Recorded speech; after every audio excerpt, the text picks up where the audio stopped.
Hallelujah, hallelujah, hallelujah. Look 1:26-28 वचन. Look 1:26. नंतर 6व्या महिन्यात देवाने गलिलातील नाझरेत नावाच्या गावी एका कुमारीकडे गब्रिएल देवदूताला पाठविले. वचन 27. तो दाविदाच्या घराण्यातील योसेफ नावाच्या पुरुषाला वाग्दत्त होती आणि त्या कुमारीचे नाव मरिया होते. वचन 28. देवदूत तिच्याकडे आत येऊन म्हणाला, हे कृपा पावलेली स्त्रिये, कल्याण असो, प्रभू तुझ्या बरोबर असो. Hallelujah, hallelujah, hallelujah. वचन काही सांगते पहा. नंतर 6व्या महिन्यात परमेश्वर पित्याने आपल्या खास देवदूताला म्हणजे गब्रिएल देवदूताला मरियेकडे पाठवले. ही कुमारी होती. तिचे वाग्दत्त तिची सोयरीक योसेफ नावाच्या पुरुषाबरोबर झाली होती. आणि देवदूत येऊन तिला म्हणते, ही कृपा पावलेली स्त्रिये, कल्याण असो, प्रभू तुझ्या बरोबर असो. या बोलण्याने तिच्या मनात खलबल उडाली आणि हे अभिवादन काय असेल याचा ती विचार करू लागली. हालेलुया. पहा वचन काय सांगते. आपण पवित्र माता मरिये संबंधाने काही गोष्टी पाहू. ही मात्र पवित्र माता मरियेची प्रार्थना करायला हवी किंवा ती प्रभूची आई आहे किंवा तिला मान सन्मान द्यायला हवा की नाही या संबंधाने काही गोष्टी पाहू. की बायबल या संबंधाने आपल्याला काय शिकवते. हे प्रवचन आपण अनेक वेळा आपण ऐकलेले आहे, परंतु आता आपण पुन्हा एकदा आपण या गोष्टी ऐकू, कारण या प्रवचनाची गरज अनेक लोकांना आहे. म्हणून त्यासाठी हे प्रवचन देण्यात येते, कारण या प्रवचना संबंधाने मला सांगण्यात आलं की प्रवचन पुन्हा एकदा द्यावे म्हणून. हालेलुया. म्हणून आता बायबल आपल्याला या संबंधाने काय शिकवते ते आपण बायबलकडे वळू आणि बायबल पाहू की आपल्याला बायबल या संबंधाने सत्य काय शिकवते. अनेक लोक अशा चुकीच्या कल्पनामध्ये, चुकीच्या विचारामध्ये आहेत की मात्र ते परमेश्वराचं वचन सुद्धा समजून घेत नाही किंवा वचन ओळखत सुद्धा नाही. तर आता ही पवित्र माता मरिया कोण आहे. परमेश्वर पित्याने आपल्या दूताला तिच्याकडे का पाठवलं. परमेश्वर पित्याचा पुत्र तिच्या उदराद्वारे का त्याने जन्म घेतला या सर्व गोष्टी आपण बायबलच्या द्वारे पाहू. तिला मान द्यायला हवा की नको याही गोष्टी बायबलमध्ये दिलेल्या आहेत. कारण अशा अनेक लोक जे पवित्र माता मरियेला मानतात, एवढं मानतात की मात्र तिचा आदर करतात आणि तिला जीवनात पहिलं स्थानही देतात, परंतु काही चुकीच्या गोष्टी पण ते करतात. म्हणजे जसं की बघा, पवित्र माता मरियेला मानतात, प्रार्थना करतात, रोजरी करतात, परंतु मात्र तिच्याऐवजी तिच्या सांगण्याप्रमाणे करण्याऐवजी तिच्या मूर्तीला जास्त मान सन्मान देतात. की जसं की तिला तिची मूर्ती बनवणे, हारतूर घालणे, मेणबत्त्या लावणे या गोष्टी जास्त करत. म्हणजे बायबल जे सांगते त्या गोष्टीकडे लक्ष नाही. माता मरियेला मान सन्मान द्या, प्रभूची आई आहे, पण अनेक लोक काही गोष्टी चुकीच्या करतात. तर काही लोक असे आहेत जे तिला पूर्ण विरोध करतात की ती प्रभूची आई नाही, तिला मान सन्मान नाही दिला पाहिजे, तिचं बायबलमध्ये किंवा प्रभूमध्ये काहीच महत्व नाही आणि ते एवढं तुच्छ लिहितात जणू काही तिला सैतानाबरोबरची जागा देतात. म्हणजे तेही मात्र चुकीचं करतात. तर सत्य काय आहे ते आपण बायबलद्वारे पाहू की बायबल या संबंधाने आपल्याला काय शिकवते. बायबल या गोष्टी संबंधाने आपल्याला काय मार्गदर्शन करते की कशा प्रकारे मात्र पवित्र माता मरियेचा आपण सन्मान केला पाहिजे. वचन सांगते की मात्र परमेश्वर पित्याने आपल्या खास देवदूताला म्हणजे गब्रिएल देवदूताला तिच्याकडे पाठवले. का पाठवले होते तर प्रभू येशूच्या जन्मासंबंधाने म्हणजे प्रभूचा जन्म तिच्याद्वारे होणार होता हा संदेश देण्यासाठी परमेश्वर पित्याने आपल्या दूताला पाठवले. याचं महत्वाचं कारण होतं उत्पत्ती 3:15. अगोदर आपण पाहतो उत्पत्ती 3 परमेश्वर पित्याने आदम आणि हव्वा यांना लावून दिलेली आज्ञा दोघांनी पण मोडलेली होती. ज्या झाडाचे फळ खाण्यासाठी परमेश्वर पित्याने त्यांना मनाई केली होती त्या झाडाचे फळ आदम हव्वा या दोघांनीही खाल्ले. त्यामुळे मात्र दोघांनी पाप केले. परमेश्वराने संधी देऊन सुद्धा त्याने आपलं पाप कबूल केले नाही. आदम आणि हव्वा पूर्ण रीतीने बिघडले गेले. त्यामुळे परमेश्वर पिता तिकडे भविष्यवाणी करत आहे 15 वचनात. कारण सैतानाने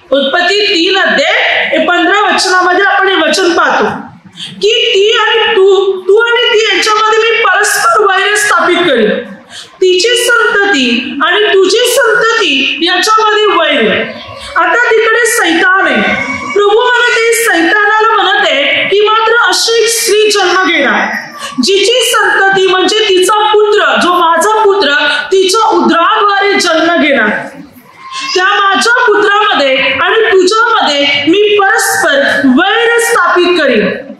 ती तुझं डोकं पडे, अर्थात प्रभू येशूद्वारे सैतान तुडविला जाईल. प्रभूच्या वधस्तंभाच्या द्वारे सैतान तर ठेचलाच गेला, सैतान तर तुडविलाच गेला, कारण विजय प्रभू येशूने मिळवला. त्याच वेळेला प्रभू एका स्त्रीची भविष्यवाणी करते की एक स्त्री, अशी स्त्री जन्म घेणार जिच्याद्वारे माझा पुत्र जन्माला येणार. बघा, पहिली स्त्री बिघडली, पहिल्या स्त्रीने पाप केलं म्हणून प्रभू म्हणते एक दुसरी स्त्री जन्म घेणार. पहिला पुरुष आदाम याने पाप केलं म्हणून प्रभू म्हणतो एक दुसरा आदाम जन्म घेणार. तो देवाचा पुत्र होता प्रभू येशू. आदामाच्या द्वारे लोक पापात पडले, पण ख्रिस्ताच्या द्वारे लोक पापातून मुक्त झाले. म्हणून पहिला पुरुष, पहिली स्त्री बिघडते म्हणून पुन्हा एकदा एक दुसरी स्त्री आणि एक दुसरा पुरुष जन्म घेणार आहे, ही भविष्यवाणी परमेश्वर पिता त्या ठिकाणी करते. आता बघा, या स्त्रीला शोधण्यासाठी परमेश्वर पिताला हजारो वर्ष लागली. देवपिताने भविष्यवाणी केली होती की अशी एक स्त्री येणार आणि तिची संतती म्हणजे प्रभू येशू. आता या स्त्रीच्या द्वारे आपल्या परमेश्वराला आपल्या पुत्राला पाठवायचं होतं. तर आता या स्त्रीची निवड करण्यासाठी, शोधण्यासाठी प्रभूला हजारो वर्ष लागली. कारण जगामध्ये अनेक स्त्रिया होऊन गेल्या, परंतु अशी पवित्र, स्वच्छ, निष्कलंक, देवाचे नियम पाळणारी एकही स्त्री परमेश्वराला आढळली नाही. आणि देवाचा पुत्र जन्म घेणार तर विचार करा, एक पवित्र स्त्रीची गरज होती, एक पवित्र कुमारिकेची गरज होती, जिचे जीवन पूर्ण रीतीने पवित्र असायला होतं, कारण तिच्याद्वारे ख्रिस्ताचा जन्म होणार होता. प्रभू येशू कोणत्याही स्त्रीद्वारे जन्म घेऊ शकत नव्हते. जिथे पाप आहे, जी स्त्री बिघडलेली आहे, जी पापात जीवन जगत आहे किंवा जिच्यातून चुका घडल्या, तिच्याद्वारे नव्हे, एक पवित्र स्त्रीद्वारे. आणि विचार करा, देवाच्या पुत्राने एका स्त्रीच्या द्वारे जन्म घेतला म्हणजे ती स्त्री साधारण असणार का? परमेश्वराने तिची जी निवड केलेली आहे, गणन केलेली आहे, तर ती साधारण सामान्य कशी असणार? तर पवित्र आत्म्याने ती भरलेली आणि इतकंच नाही, पूर्ण पवित्रतेत, पूर्ण परमेश्वराच्या नियमात चालणारी ती स्त्री होती. म्हणूनच देवपित्याने आपल्या पुत्राला तिच्या त्या स्त्रीच्या द्वारे पाठवले. Hallelujah, hallelujah. देवाने या स्त्रीला निवडले, देवाला आढळून आली पवित्र स्त्री, आणि म्हणून देवपित्याने आपल्या खास देवदूताला तिच्याकडे पाठवले. आणि देवदूत तिला काय म्हणतो पहा, ही कृपा पावलेली स्त्री, कल्याण असो, प्रभू तुझ्या बरोबर असो. तो काय म्हणतो, ही कृपा पावलेली स्त्री म्हणजे देवाची कृपा तुझ्यावर झालेली आहे, देवाचा अनुग्रह तुझ्यावर झालेला आहे, देवाच्या कृपेने तू पूर्ण भरलेली आहेस. कल्याण असो, प्रभू तुझ्या बरोबर असो, प्रभू तुझ्या बरोबर आहे. आता प्रभू तिच्या बरोबर होता, ती पूर्ण प्रभूच्या कृपेने भरली गेली. आता आपण काही गोष्टी, तिच्या महत्वाच्या गोष्टी पाहू. हालेलुया. बघा, ज्यांच्याकडे आता हिंदी बायबल असेल, ती हिंदी बायबल उघडा, तर हिंदी बायबल मध्ये काय दिली बघा. तर हिंदी बायबल मध्ये लूक मध्ये 1:28, म्हणजे हिंदीमध्ये लुका 1:28 वचन. आता तिकडे काय लिहिलेलं आहे बघा, आनंद और जय तेरी हो.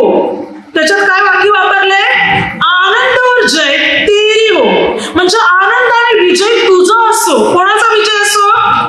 पवित्र मरीचा. आता बघा तिला कसं सन्मानित केलेलं आहे, आनंद और जय तेरी हो, म्हणजे आनंद आणि विजय तुझा असो.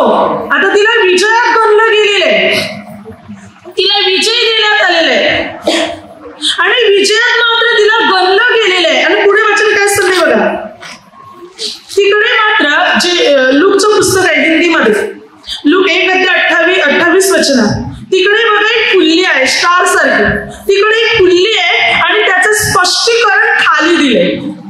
आणि त्या स्पष्टीकरणात काय दिले बघा, सलाम तुझको. काय दिलेले आहे, सलाम तुझको. आता गब्रिएल देवदूत तिला काय म्हणते, सलाम तुझको, म्हणजे सलाम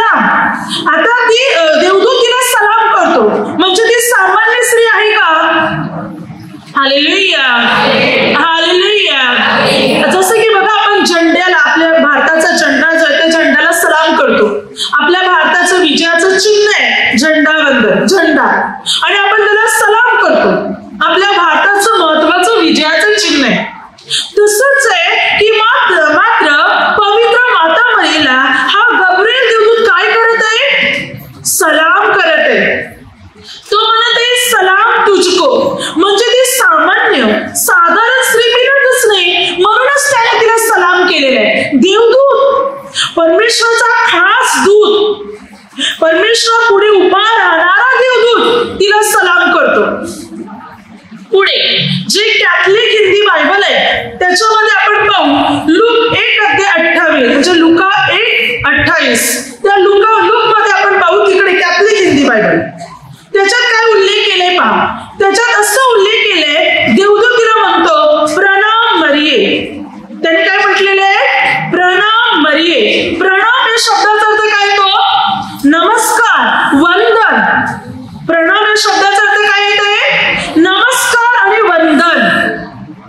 आता तो देवदूत तिला काय म्हणत आहे? प्रणाम मरिये, म्हणजे तो तिला वंदन करतो, तिला नमन करतो.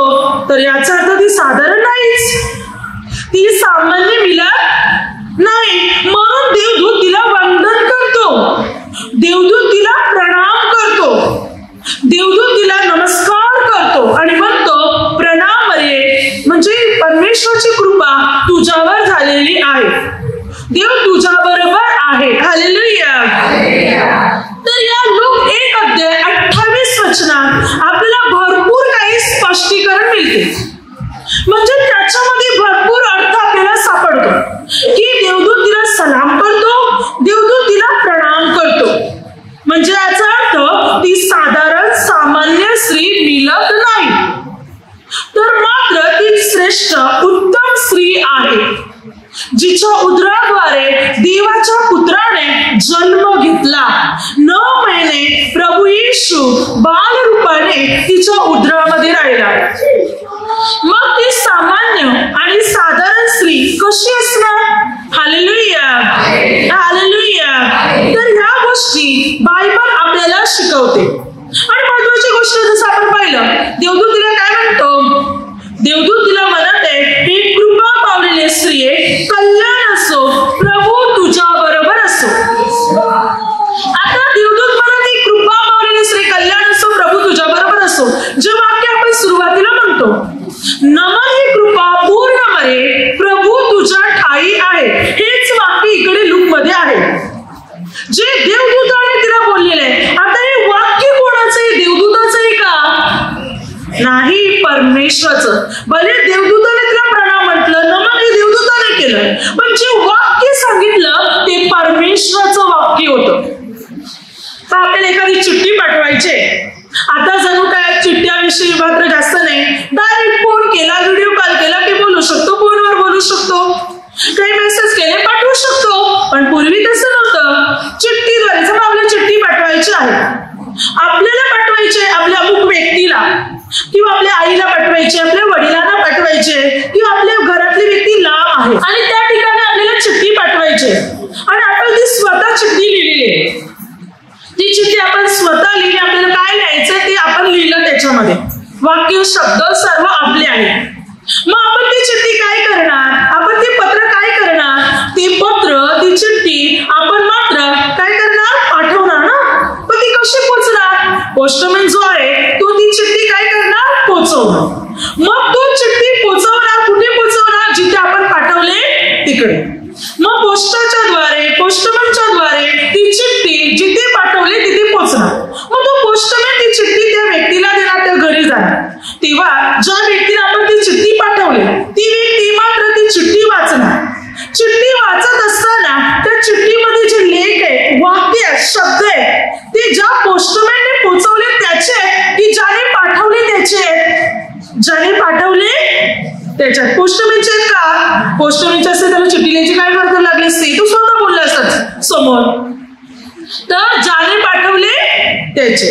आता परमेश्वर पित्याने देवदूताला पवित्र मरियेकडे पाठवले. आता त्याला पाठवले तर त्याला काहीतरी सांगून पाठवले असेल की नाही? की डायरेक्ट सांगितलं जा, पण कशाला जा? काय करायचंय? परमेश्वराने देवदूताला सर्व गोष्टी सांगितल्या की मात्र तू मरियेकडे जा, आणि त्या मरीला हा माझा संदेश कळव. मग आता हा संदेश कोणाचा होता? परमेश्वर पित्याचा. देव पित्याचा संदेश जसाच्या तसा येऊन देवदूत मरीला कळवत आहे. आणि तू काय म्हणतो? हे कृपा पावलेली स्त्रिये, कल्याण असो, प्रभू तुझ्या बरोबर असो. मग आता हे वाक्य कोणाचं आहे?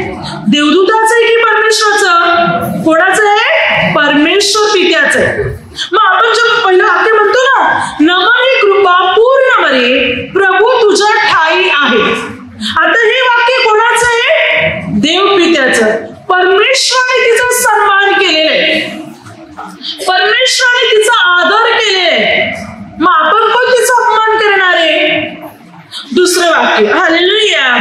पुढे जेव्हा तिने देवदूताने म्हटलं की तू मात्र गरोदर असेल, तुला मुलगा होईल, त्याचं नाव तू येशू ठेव, तेव्हा ती म्हणते कसं शक्य, मला पुरुष ठाऊक नाही. देवदूत म्हणते की पवित्र आत्मा तुझ्यावर येईल. 38 वचनापर्यंत आपण पाहतो, लूक 1:37-38. देवदूताने म्हटलं की पवित्र आत्मा तुझ्यावर येईल, तो तुझ्या छाया करेल आणि ज्याचा जन्म होईल त्याला परस्पर देवाचा पुत्र असे म्हणतील. आणि मात्र तिने म्हटलं, पहा मी प्रभूची दासी आहे, आपण सांगितल्याप्रमाणे माझ्या ठाई हो. आणि तिने ताबडतोब त्या संदेशाला, वचनाला मात्र मान्यता दिली. ती वचन तिने स्वीकारले. आता प्रभूचा आत्मा तिच्यावर उतरला, प्रभूचा अनुग्रह तिच्यावर उतरला आणि ती पवित्र आत्म्याच्या द्वारे गर्भी संभावली. पवित्र आत्म्याच्या द्वारे मात्र ती गरोदर राहिली. परमेश्वराचा आत्मा तिच्यावर आला आणि ती गरोदर राहिली. पूर्ण पवित्रतेने, पवित्र आत्म्याने ती गरोदर राहिली. आणि तिने स्वतःला नम्र केलं. लूक 1:38, पहा मी प्रभूची दासी आहे.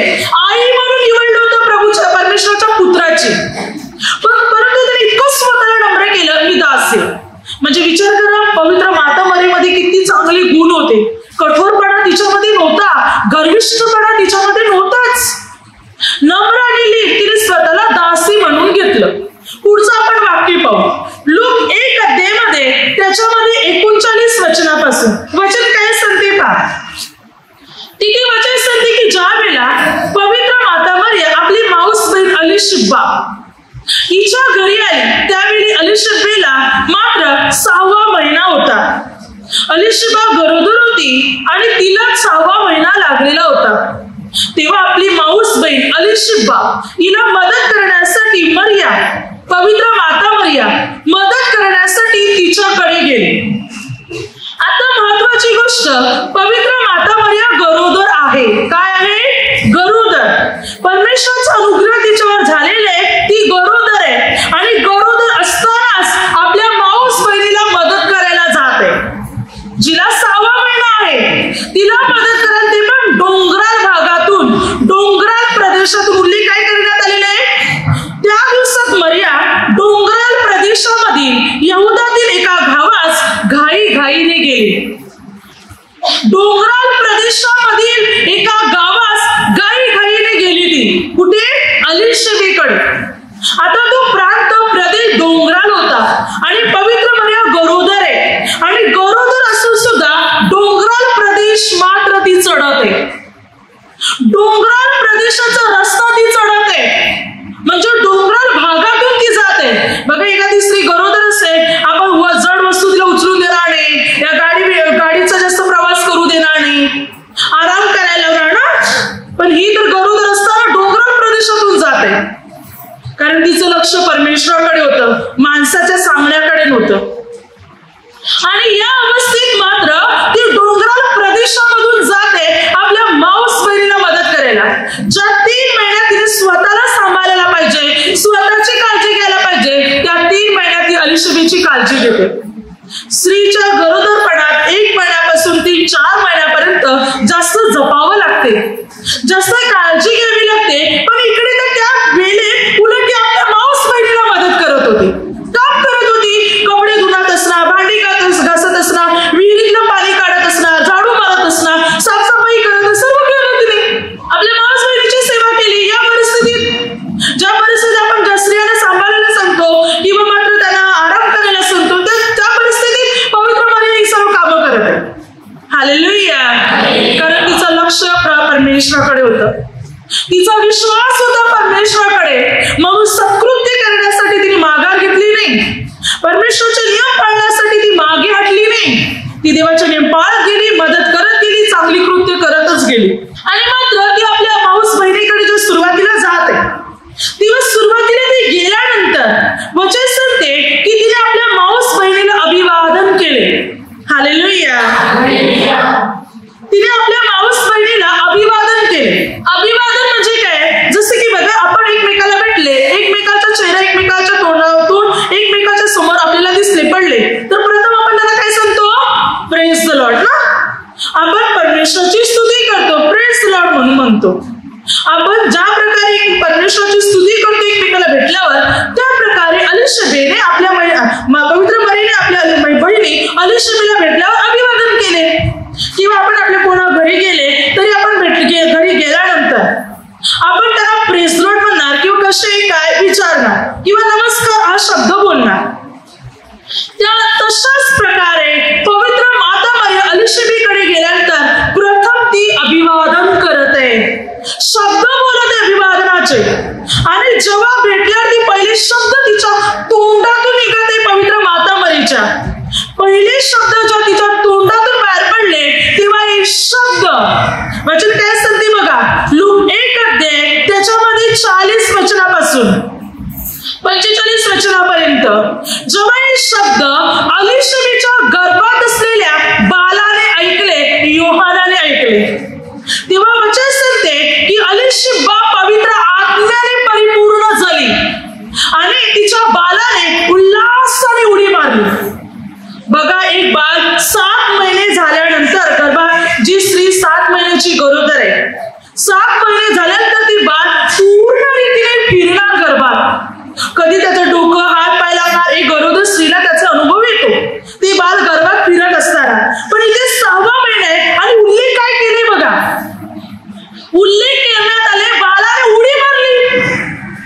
बाळ उडी मारते, आपण बाळात गर्भात फिरताना अनुभवतो, त्याचे डोके हात पाय काय लागतात आपल्याला समजते. पण इथे उल्लेख करण्यात आले बाळाने उडी मारली. हालेलुया. उडी मारली म्हणजे बाळ उभं राहिलं गर्भात आणि उडी मारत आहे. अगदी बाळ जन्मलं ना, जोपर्यंत 1-1.5 वर्षाचा होत नाही तोपर्यंत उडी मारू शकत नाही, 1.5-2 वर्ष होत नाही. परंतु इथे 6 महिन्याचं बाळ गर्भात आहे आणि उडी मारत इतका उत्साह होतोय. आवाज कोणाचा आहे? पवित्र माता मरियाचा. तिच्या आवाजाने अलिशबेला पवित्र आत्मा मिळतो. दुसरी गोष्ट, गर्भातलं बाळ उडी मारते आणि तेव्हा अलिशबा पवित्र आत्म्याने परिपूर्ण काय म्हणाली, धन्य तू स्त्रियांमध्ये आणि धन्य तुझ्या पोटचे फळ. आता इथे आपण आणखी एक महत्वाची गोष्ट पाहणार आहोत.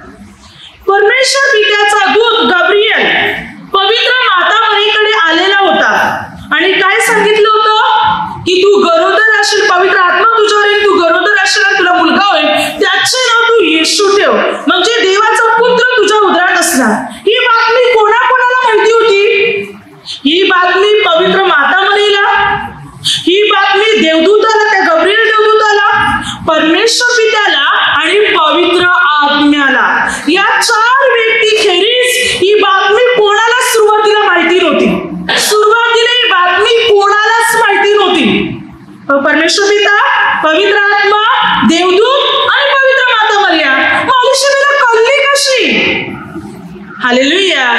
काय तिने पहिला पत्र लिहून अलिशबेला पाठवलं की मी गरोदर आहे असं, देवाचा पुत्र माझ्या उदरात आहे? नाहीच. मग अलिशबेला बातमी कशी कळली? अलिशबेने कसं सांगितलं, धन्य तू स्त्रियांमध्ये आणि धन्य तुझ्या पोटचे फळ. मग काही बोलणारी अलिशबा होती की पवित्र आत्मा? अलिशबेतून पवित्र आत्मा बोलत आहे, कारण ही बातमी अलिशबेला माहिती नव्हती.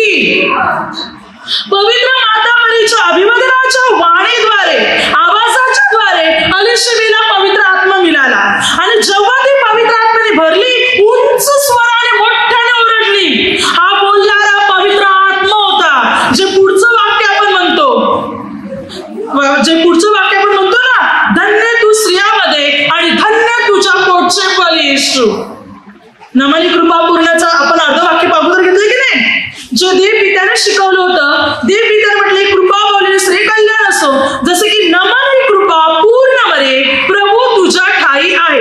नमन शब्द देवदूताचा आहे, पण कृपा बोलणे स्त्री शब्द परमेश्वराचा आहे की नमने कृपा पूर्ण मरे प्रभू तुझ्या ठाई आहे. आणि पुढचं वाक्य, धन्य तू स्त्रियामध्ये आणि धन्य तुझ्या पोटचे फळ.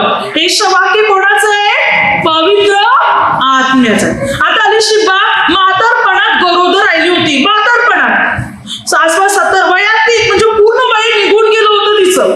आसपास 80 वर्षाची जागी म्हातारी असणार अलीशिबा.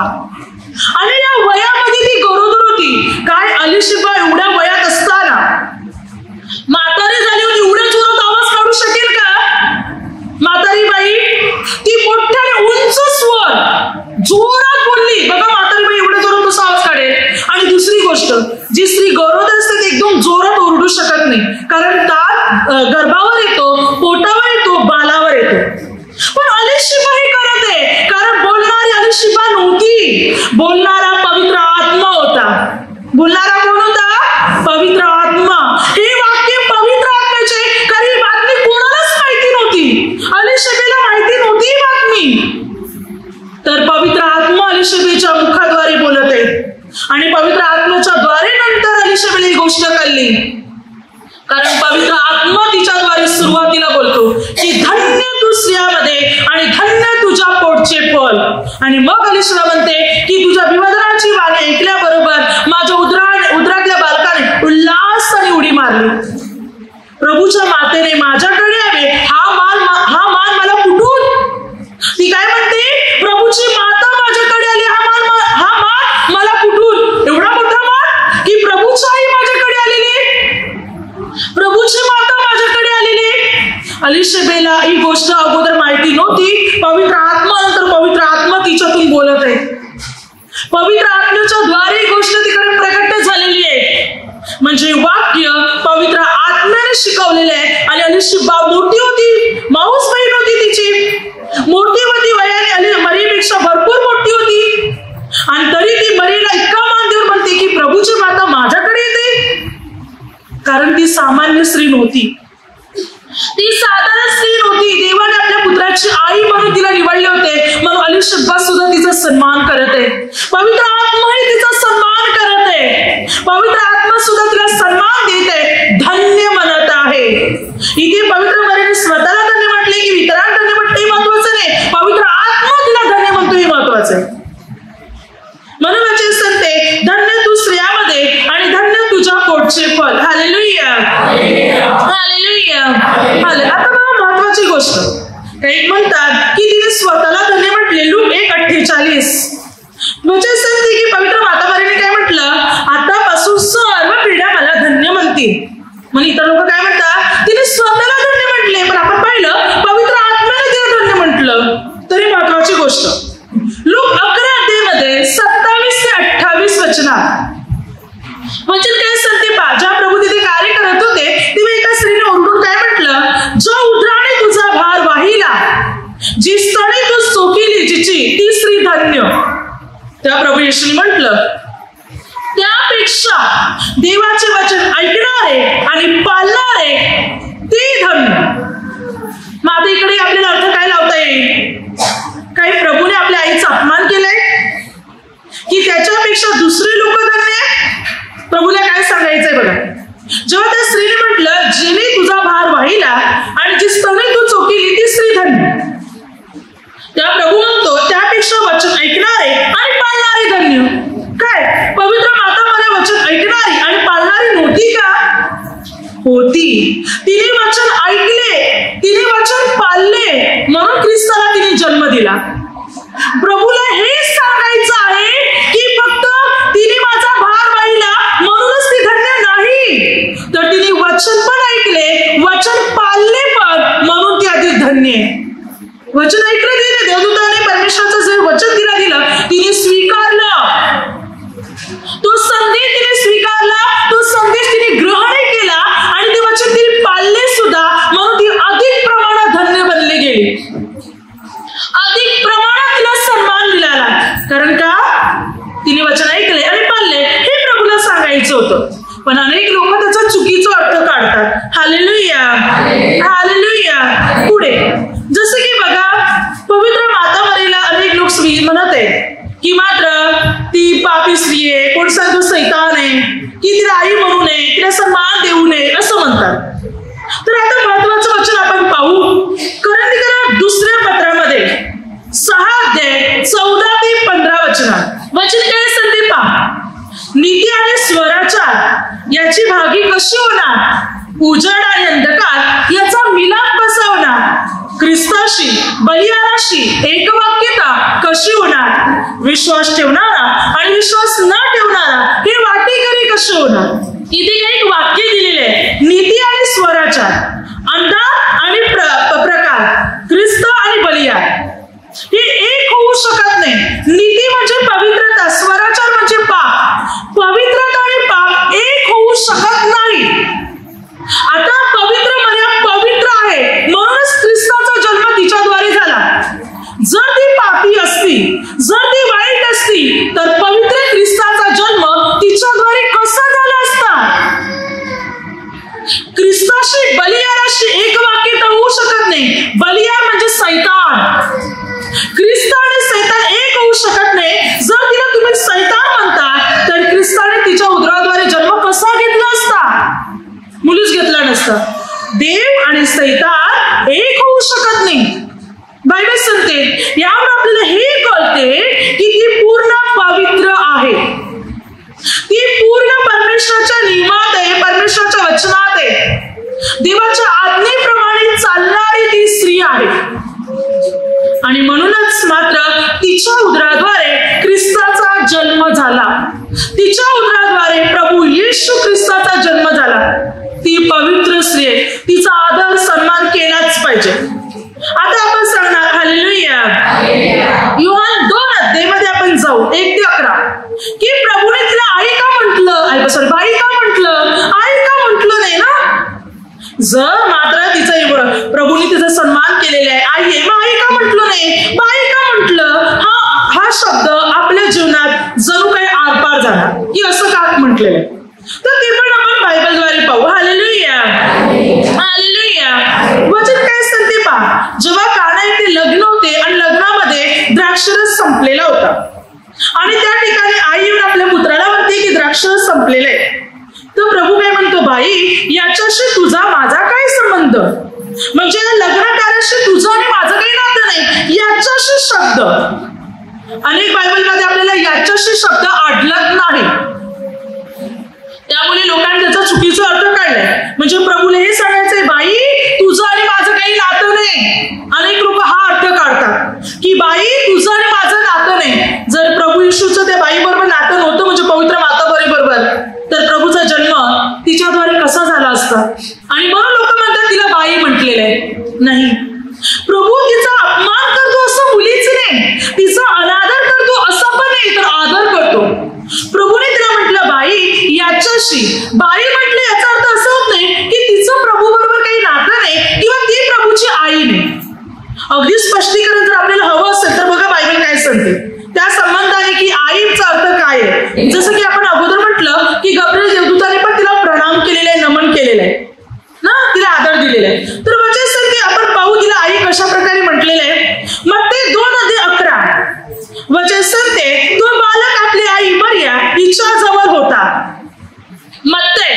मत्तेने लिहिलेलं शुभवर्तमान. मत्ते शुभवर्तमान लिहिताना काय म्हणतो, तो बालक आपली आई हिच्या जवळ होता. आता मत्तेने असं लिहिलं नाही तो बालक मरी जवळ होता, तो बालक त्या स्त्री जवळ, जन्म देणाऱ्या स्त्री जवळ होता.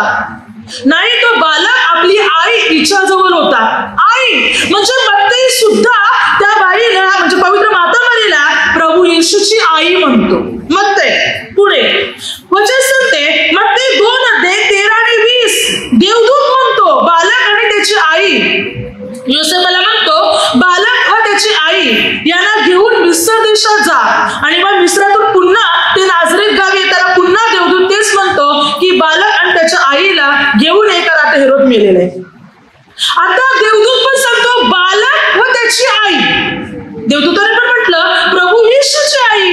त्या देवदूताने हे म्हटलं नाही बालक आणि त्या स्त्रीला किंवा मरेला आपल्या बरोबर की आई शब्द म्हटलेला आहे. पुढे लूक 1:43 वचन सांगते की प्रभूच्या मातेने माझ्याकडे यावे, हा मान मला कुठून?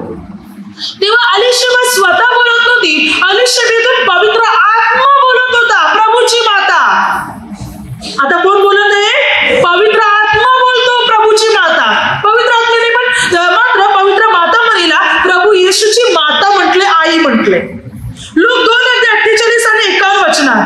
त्याची आई. आता बघा त्या ठिकाणी सुद्धा हा शब्द आलेला आहे, त्याची आई. आई शब्द लूक पण तेच वाक्य वापरतो, त्याची आई. लूकने पण तेच लिहिलेले, मत्तेने पण तेच लिहिलेले, त्याची आई. आणि मात्र योहानाने पण लिहिलेले त्याची आई. Hallelujah, hallelujah. जसं की योहानमध्ये आपण पाहतो 19 अध्याय 25 वचनापासून पहिला 25 पासून 27 पर्यंत तिकडे पण लिहिलेले त्याची आई. म्हणजे योहान पण तेच लिहितो, ज्याने शुभवर्तमान लिहिल्या ते शुभवर्तमान लिहिणारे पण लोक तेच सांगतात त्याची आई. त्याची आई शब्द वापरले. मत्तेने पण तोच, लूकने पण तोच, योहानने पण तोच शब्द वापरले, त्याची आई. म्हणजे हे जे प्रभूचे खास प्रेषित होते त्यांनी पण पवित्र माता मरीला प्रभूची आई म्हटले.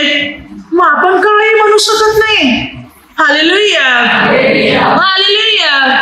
पवित्र आत्मा पण आई म्हणतो, देवदूत पण आईच म्हणतो. मग आपण का आई म्हणू शकत नाही? एकच वाक्य घेऊन बसलेले आहेत, प्रभूने तिला बाई म्हटले. ते सर्वात श्रेष्ठ प्रभू येशूच आहे, हे तर महत्वाचंच आहे. पण प्रभूने आपल्या आईचा अपमान केला नाही. प्रभूने म्हटलं बाई याच्याशी, या लग्नकार्याशी तुझं माझं काही नातं नाही. या लग्नकार्याशी आपल्या दोघांचं नातं मिळत नाही. तुझं माझं नातं नाही असं नाही, या लग्नकार्याशी आपलं नातं नाही, हे प्रभूला सांगायचं होतं. पण त्याचा चुकीचा अर्थ घडला की प्रभूचं आणि तिचं काही नातं नव्हतं. मग प्रभूचा जन्म तिच्याद्वारे कसा झाला? तसं असतं तर देवाने आपल्या पुत्राला डायरेक्ट पाठवलं असतं, जसं आदामाला पाठवलं. देवाने पहिला पुरुष कसा बनवला? वती 1 अध्याय 26 ते 28 वचन काय सांगते? देव पिता बोलत आहे आपल्या प्रतिरूपाचा, आपल्याशी सदृश असा मनुष्य आपण बनू. आणि देवाने आपल्या प्रतिरूपाचा एक पुरुष बनवला, आणि म्हणजे आदाम बनवला, आणि त्याची पसलीकडून स्त्री बनवले, आणि त्या दोघांना सर्वावर अधिकार दिला, सत्ता दिली सर्वावर. तेव्हा उत्पत्ती 2:7 या माणसाला कसं बनवलं? देवाने माती घेतली, माती मळून मातीचा एक पुरुष बनवला, 20-25 वर्षाचा पुरुष. डायरेक्ट 20 ते 25 वर्षाचा पुरुष, तरुण पुरुष बनवला. त्या मनुष्याने आईच्या उदराद्वारे जन्म घेतला नाही. लहानपणात तो मात्र चालायला हळूहळू शिकला नाही. डायरेक्ट 20-25 वर्षाचा पुरुष देवाने त्याला बनवले. आणि त्याची बायको देवपित्याने उत्पत्ती 2:21-24 देवपित्याने आदामाची फासली काढली, आणि त्या फासलीची जागा हाडाने मांसाने भरून आली, आणि डायरेक्ट 20-25 वर्षाची देवाने स्त्री बनवली आणि त्या आदामाकडे नेली. आदाम म्हणतोय माझ्या हाडातला, माझ्या मांसातला मांस, ही नारी आणि मी नार. 20-25 वर्षाचा पुरुष डायरेक्ट देवाने बनवला, आणि 20-25 वर्षाची स्त्री डायरेक्ट देवाने बनवली. मग काय देवाने सामान्य म्हणजे आदामाला हवेला डायरेक्ट बनवलं, मग काय तो देवा आपल्या पुत्राला पाठवू शकत नव्हता? तसा पाठवू शकत होता की नाही? पाठवू शकत होता. आणि तसं जर देवाने पाठवलं असतं ना डायरेक्ट आपल्या पुत्राला 20-25 वर्ष किंवा 30 वर्षाचा, तर कदाचित लोकांनी जास्त विश्वास ठेवला असता. पण तरी देवाने तसं केलं नाही. परमेश्वराने आपल्या पुत्राला एका स्त्रीच्या द्वारे पाठवलं, म्हणजे पवित्र माता मरीच्या द्वारे. मग विचार करा, काय तिचं त्याच्याबरोबर नातं नव्हतं? देवाला पाठवायचं असंच पाठवलं असता, पण एका स्त्रीच्या द्वारे पाठवलं, एक पवित्र स्त्रीच्या द्वारे. म्हणजे आई आणि मुलगा यांचं किती घट्ट नातं होतं. परंतु अनेक लोक याचा अर्थ अगदी चुकीच्या रीतीने काढत आहेत. Hallelujah, hallelujah, hallelujah. प्रभू मात्र तिला सन्मान देते, पण आपण मात्र तिचा अपमान करत आहोत, आपण मात्र तिचा अनादर करत आहोत. ज्या प्रभूने तिला सन्मान दिला, बघा वचन काय सांगते, लूक 2:19. परंतु मरियेने सर्व गोष्टीची मनन करून त्या आपल्या अंतःकरणात ठेवल्या. लूक 2:51. सर्व गोष्टी तिने मनात ठेवल्या. ती देवाच्या सर्व गोष्टी मनात ठेवायची. प्रभूचा सन्मान झाला. प्रभू येशूने 12 वर्षाचं असताना तिला जे सांगितलं ते पण ती तिच्या मनात ठेवलं. ती देवाच्या गोष्टी विसरली नाही, ती देवाच्या गोष्टी मनात ठेवल्या. ती त्या गोष्टीचं मनन करत होती. देवाच्या गोष्टीतलं हे माहिती होतं, माझा पुत्र देवाच्या पित्याच्या कार्यासाठी आलेला आहे, आणि म्हणून ती मात्र ती विसरत होती, मनात ठेवत होती या सर्व गोष्टी. प्रभू येशूने पण तिला काय सांगितलं, मी माझ्या पित्याच्या घरात असेल, तुझ्या ध्यानात नाही का? तू विसरली का? तुला आठवण नाही का? म्हणजे पवित्र मरीला गोष्टी अगोदर माहिती होत्या. म्हणून प्रभू काय म्हणतो, आता तुझ्या लक्षात येत नाही का की माझ्या पित्याच्या घरात मी असावं? म्हणजे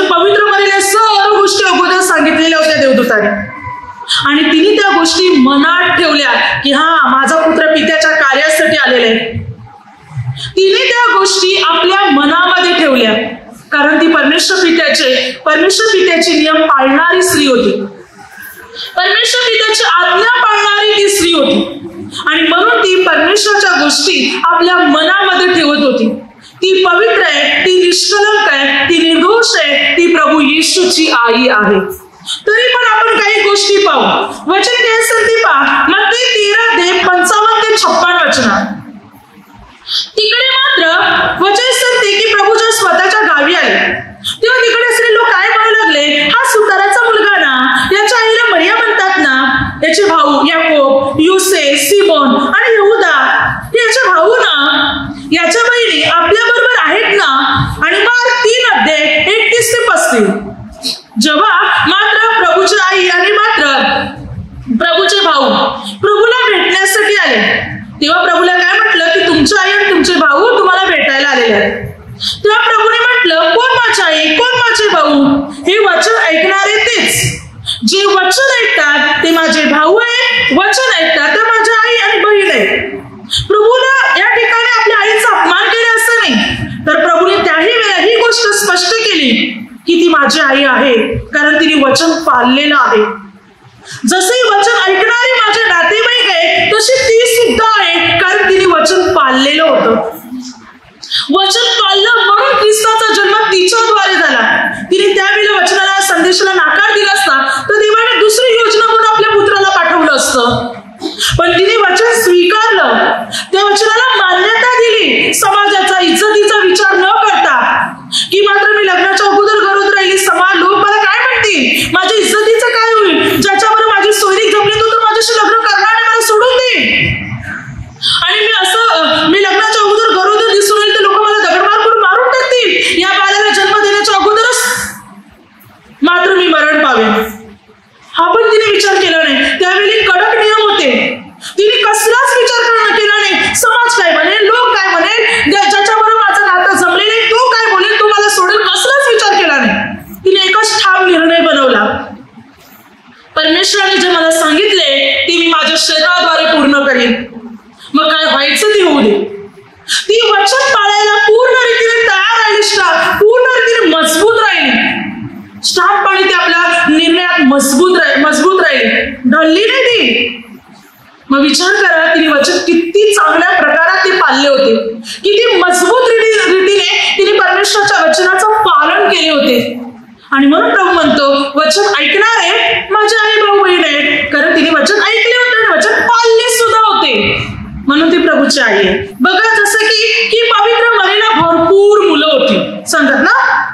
असं नाही की पवित्र मरी प्रभू येशूला जन्म दिल्यानंतर पवित्र माता मरीमध्ये आणि योसेफामध्ये कोणतं नातं होतं असं नाही, असणार. पण दुसरी मुलं तिला नव्हती. कशावरून समजेल? आता आपण वचन वाचलं ना की मात्र हा सुताराचा मुलगा ना, याच्या आईला मरिया म्हणतात ना, याकोब, योसे आणि यहुदा, सिमोन हे याचे भाऊ ना, याच्या बहिणी आपल्या बरोबर आहेत ना. म्हणजे पवित्र मरीला दुसरी पण मुलं होती. तर होती की नव्हती, तर त्यासाठी आपण लूक 2 पाहू. वचन काय सांगते पहा, लूक 2 41 ते 42 वचनात.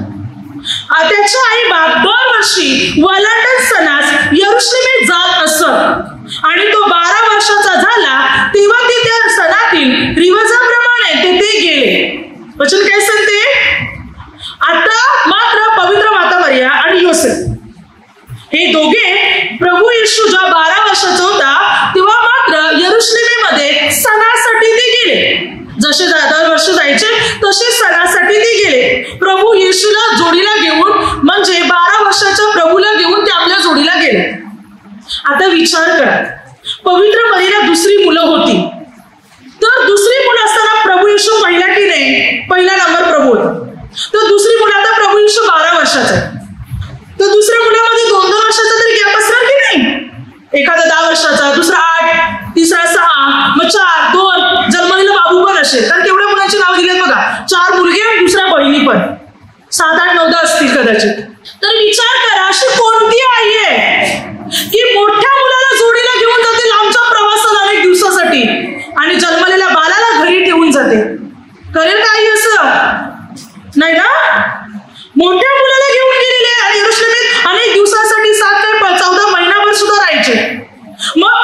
एक आई लहान बालाला, दूध पित्या बालाला, 2-4 वर्षाची मुलं आहेत, मात्र त्यांना घरी ठेवेल आणि मोठ्या मुलाला घेऊन जाईल का? नाही जाणार. जर इकडे तिला दुसरी मुलं असती तर ती पण तिच्या जोडीला असती.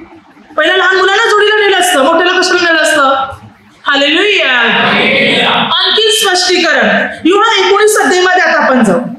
योहान 19 अध्याय 25 ते 27 वचनात. तिकडे वचन काय सांगते पहा.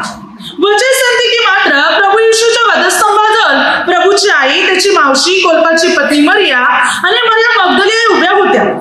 मग येशूने आपल्या आईला व ज्या शिष्यावर त्याची प्रीती होती त्याला जवळ उभे राहिलेले पाहून आईला म्हटले, बाई पहा हा तुझा मुलगा. मग त्याने त्या शिष्याला म्हटले, पहा ही तुझी आई. आणि त्या वेळेपासून त्या शिष्याने तिला आपल्या घरी ठेवून घेतले. आता पहा, प्रभूच्या वधस्तंभाच्या जवळ मात्र प्रभूची आई म्हणजे पवित्र माता मरिया होती, प्रभूची मावशी होती, कोल्पाची पत्नी पण होती, या स्त्रिया सर्व तिकडे होत्या. तेव्हा प्रभू आता वधस्तंभावर आहे.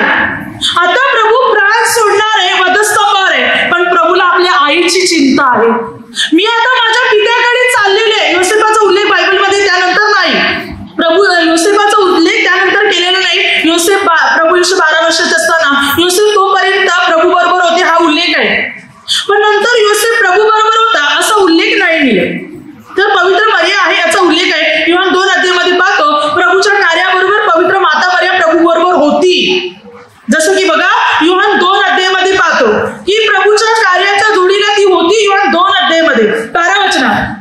त्यानंतर तो, त्याची आई, त्याचे भाऊ व त्याचे शिष्य खाली कफरनहूमास गेले. काय सांगते वचन? मग त्याची आई, त्याचे भाऊ, त्याचे शिष्य खाली कफरनहूमास गेले. म्हणजे आई होती प्रभू बरोबर, ते त्या ठिकाणी गेले आणि तिकडे ते फार दिवस राहिले. म्हणजे ते एकत्र थोडे दिवस तरी तिकडे राहिले. म्हणजे काही वेळेला प्रभूच्या कार्याबरोबर म्हणजे प्रभू कार्य करत होते त्यावेळेला प्रभूची आई प्रभूच्या जोडीला होती. आता आई एकटी आहे. योसेफाचा उल्लेख तर नाही, कदाचित योसेफ त्यानंतर मरून गेला असणार म्हणून योसेफाचा उल्लेख नाही. या वेळेला प्रभूला आता वधस्तंभावर ठेवण्यात आलेले आहे. आता प्रभू प्राण सोडणार, पण प्रभूला आपल्या आईची चिंता आहे की आता माझी आई एकटी आहे, तर माझ्या आईला कोणीतरी सांभाळलं पाहिजे. तेव्हा प्रभूच्या वधस्तंभाजवळ प्रभूचा आवडता शिष्य योहान तिकडे होता. आणि प्रभू येशूने योहानाला म्हटलं, ही पहा तुझी आई, आणि आईला म्हटलं, हा पहा तुझा मुलगा. जर प्रभू येशूला तिकडे भाऊ बहीण असते, भले त्यावेळी तिथे वधस्तंभावर नाही सोडू द्या, जरी प्रभूला आई भाऊ बहीण असते तर प्रभूने आपल्या आईला शिष्याच्या हवाली का केलं असतं? प्रभूने विचार केला आहे ना माझे दुसरे भाऊ बहीण सांभाळतील माझ्या आईला, हा विचार केला असतं की नाही? याचा अर्थ प्रभूला दुसरे भाऊ बहीण सख्खे भाऊ बहीण होते. आता भाऊ बहीण जे आहे त्या बाबतीत पण आपण पाहू. तर पवित्र मरियेला एकच मुलगा होता, प्रभू येशू. दुसरी मुलं नव्हती. असती तर प्रभूने आपल्या आईला शिष्याच्या हवाली केलंच नसतं. प्रभूने विचार केला असतं, आहेत ना माझ्या आईची दुसरी मुलं, ती सांभाळतील माझ्या आईला. परंतु नव्हती, म्हणून प्रभूने आपल्या आईला योहानाच्या हवाली केलं आणि योहानाने तिला आपल्या घरी ठेवून घेतलं. प्रभू आपली आई कोणाला देतो माहितीये?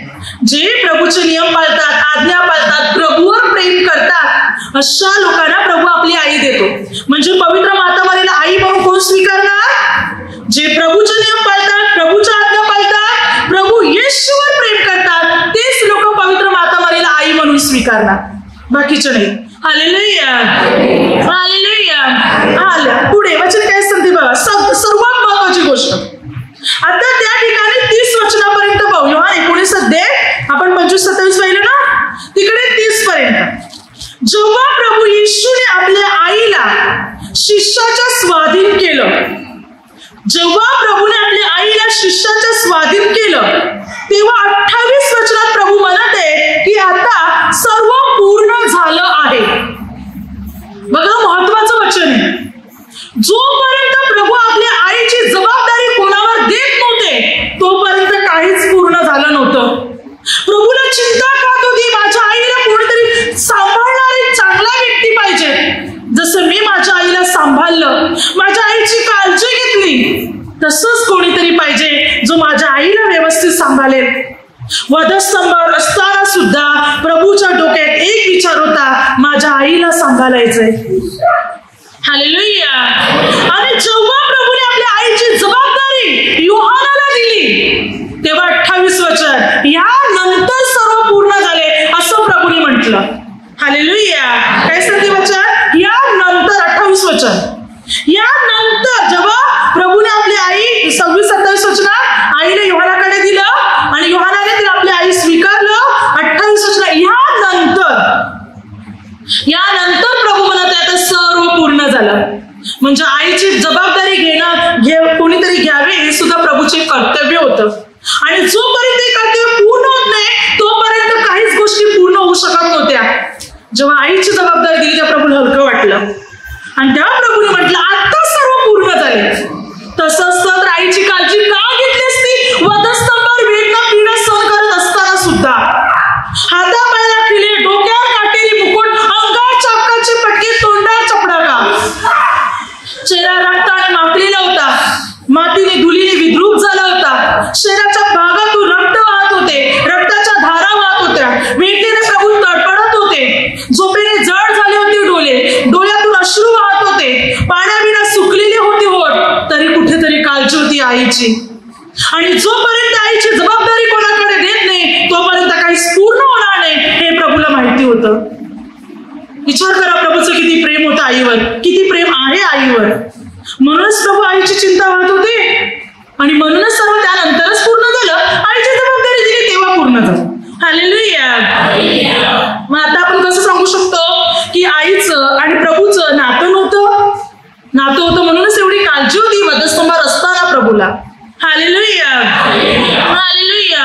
म्हणून प्रभूने आपल्या आईला आपल्या शिष्याच्या, आपल्या आवडत्या, आपल्या खास शिष्याच्या हवाली केलं.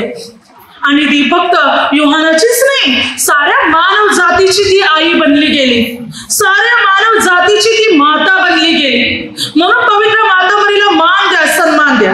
या 2 अध्यायामध्ये कानातील लग्न द्राक्ष संपलं होता. आई प्रभू म्हणत आहे की बाई याच्याशी म्हणजे लग्न करायशी तुझं माझं काही नातं नाही.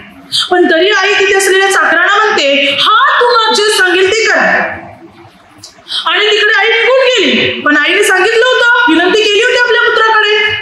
म्हणून मात्र प्रभूने त्या चाकरांना म्हटले, रांजण, हे 6 रांजण होते जे शुद्धी करण्यासाठी तिथे ठेवले होते. शुद्धीकरण म्हणजे काय? कोणी पाहुणी मंडळी आली तर हातपाय त्या पाण्याने धुवायचे आणि घरात जायचं.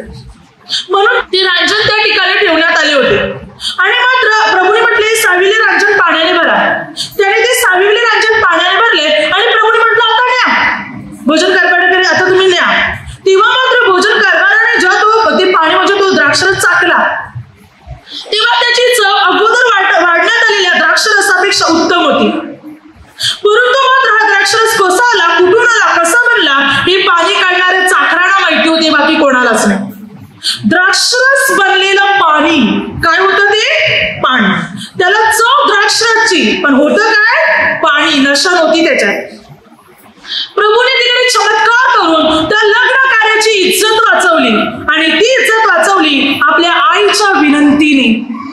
आईने आपल्या पुत्राकडे विनंती केली आणि प्रभूने त्या लग्न कार्याची मात्र इज्जत वाचवली.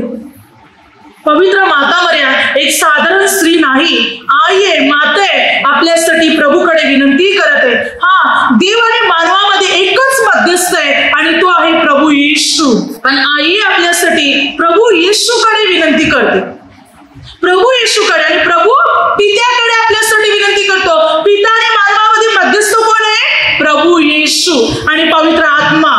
एक खास मध्यस्थ आहे प्रभू येशू आणि पवित्र आत्मा.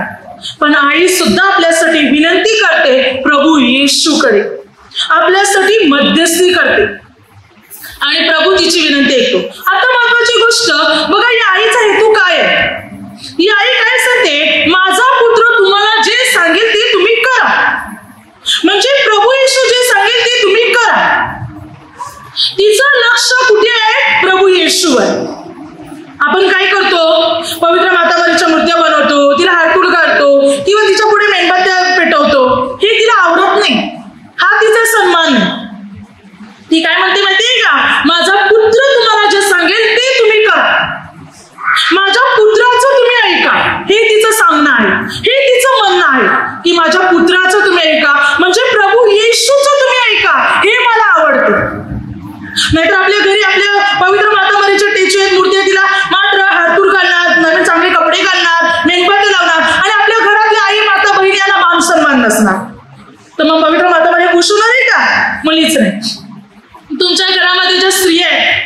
तुमची जी आई आहे तिला मान द्या, त्यांना सन्मान द्या. स्त्रियांना आपल्या आईची सेवा करा, आपल्या आईची काळजी घ्या. तिच्यामध्येच तुम्हाला पवित्र माता मर्या दिसणार.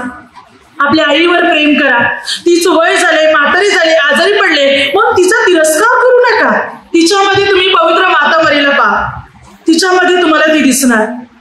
कारण पवित्र माता मर्या मूर्तीमध्ये मिळत नाही, कोणत्या प्रकारच्या टेचीमध्ये ती मिळत नाही, तर ती आत्म्याच्या द्वारे आपल्या बरोबर उपस्थित आहे.